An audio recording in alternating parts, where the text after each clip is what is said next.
নমস্কার বন্ধুরা, আমি doctor Shankar Shubhra Ghosh, assistant professor, department of physiology in Belur Shankarpur Rajiv Gandhi memorial Ayurvedic college hospital. আজকে যে বিষয়টা নিয়ে আমি আলোচনা করব আপনাদের সাথে, সেটা হচ্ছে শিরাজ বৃদ্ধি আয়ুর্বেদে বলে, বাট আমি মডার্ন সায়েন্সে বলে হয়তো অনেকে বুঝতে পারবেন। সেটা হচ্ছে ভেরিকোসিল। ভেরিকোসিল আর ভেরিকোস ভেন দুটো এক জিনিস নয়, বাট হয় কিন্তু নামটা অনেকটা বা কন্ডিশনটা অনেকটা একই রকমের। কীরকম?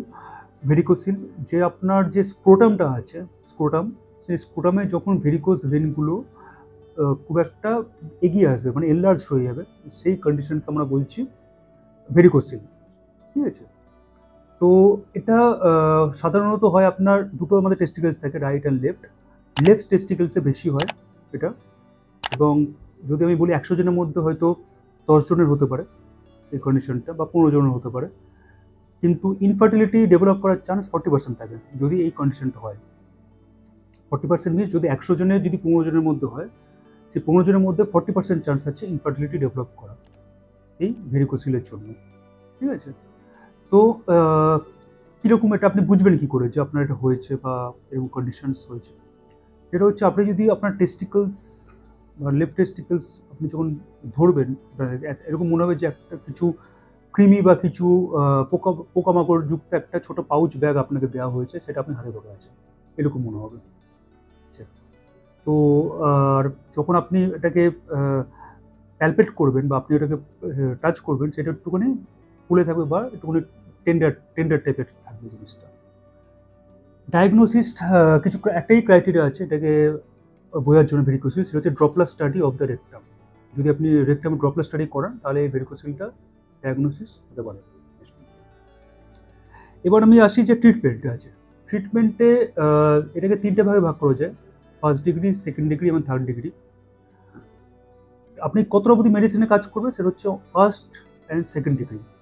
First and second degree only আপনি মেডিসিনে তার সাহায্যে এটাকে ঠিক করতে পারেন বা ট্রাই করতে পারেন ঠিক করার।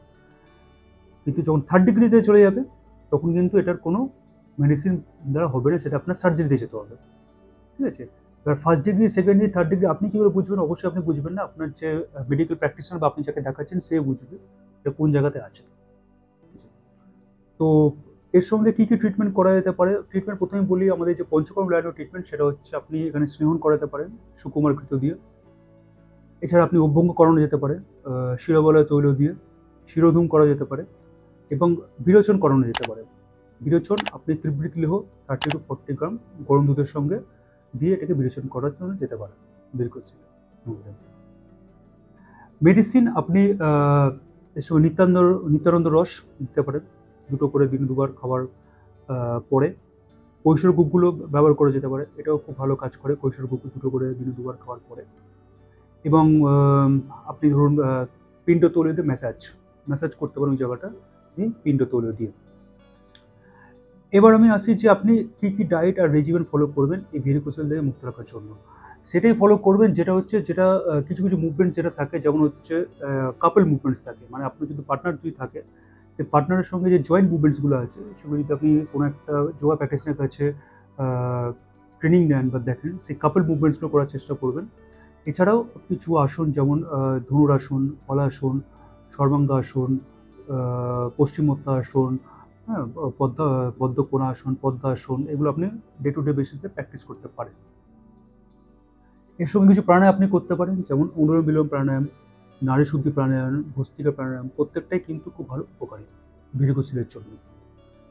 তো ভেরিকোসিলের ডায়েট সেটা কীরকম, অ্যাজ ইফ কোনো ডায়েট নেই যে ডায়েটটা আপনি কী মেনটেন করবেন বা মেনটেন করবেন না। এটা হচ্ছে একটা কন্ডিশনস যেটা আপনাকে খেয়াল রাখতে হবে। যদি লাস্টটা বলি আমি, যে আপনি নিজেকে সজাগ থাকতে হবে, আপনি নিজের হাইজিনটাকে মেনটেন করবেন এবং দেখবেন যে আপনার অনেক সময় আমাদের কাছে আসে ইনফার্টিলিটি পেশেন্ট, মা কাপলরা আসে, তো যে মেল পার্টনার তারই এই যেগুলো নেগলেক্ট করে, কিন্তু ফিমেল পার্টনারের ফার্টিলিটি নিয়ে কোনো প্রবলেম নেই, কিন্তু মেল পার্টনারকে যদি এই প্রবলেমগুলো থাকে, তাহলে কিন্তু কনসিভ করতে সমস্যা হতে পারে ফিমেল পার্টনার ঠিক থাকা সত্ত্বেও। এটাকে আমরা বলি সেকেন্ডারি ইনফার্টিলিটি, মানে প্রাইমারি ইনফার্টিলিটি নয়, এটা সেকেন্ডারি ইনফার্টিলিটি মধ্যে পড়ছে আপনার ভেরিকোসিল। সেকেন্ডারি ইনফার্টিলিটির মধ্যে মানে এটা সিমেন অ্যানালাইসিস বা আপনার অলিগোস্পার্মিয়া বা অ্যাজোস্পার্মিয়া বাদে যে প্রবলেমগুলো হচ্ছে সেইটা নিয়ে এটা হচ্ছে সেকেন্ডারি ইনফার্টিলিটি ডেভেলপ করছে। তো এটা হচ্ছে খুবই একটা বড় সমস্যা যেটা মেল ইনফার্টিলিটির মধ্যেই আসছে। তো মেলদের আপনি সজাগ থাকবেন, প্যালপেট করবেন, দেখবেন এবং প্রবলেম হলে অবশ্যই আমাদের সংস্থার সঙ্গে যোগাযোগ করতে পারেন এবং আমরা আপনাকে সঠিকভাবে গাইড করব। তো আজকে এই পর্যন্তই। আশা করি এপিসোড আপনাদের ভালো লেগেছে, আপনারা জানতে পেরেছেন। আরও কিছু কোয়ারি থাকলে আমাদের হেল্পলাইন নম্বরে যোগাযোগ করবেন অবশ্যই। আমাদের 24 আওয়ার্স ওপেন থাকে হেল্পলাইন নম্বর এবং অবশ্যই আরও ভালো ভালো এপিসোড নিয়ে আপনার সাথে উপস্থিত হবো। নমস্কার।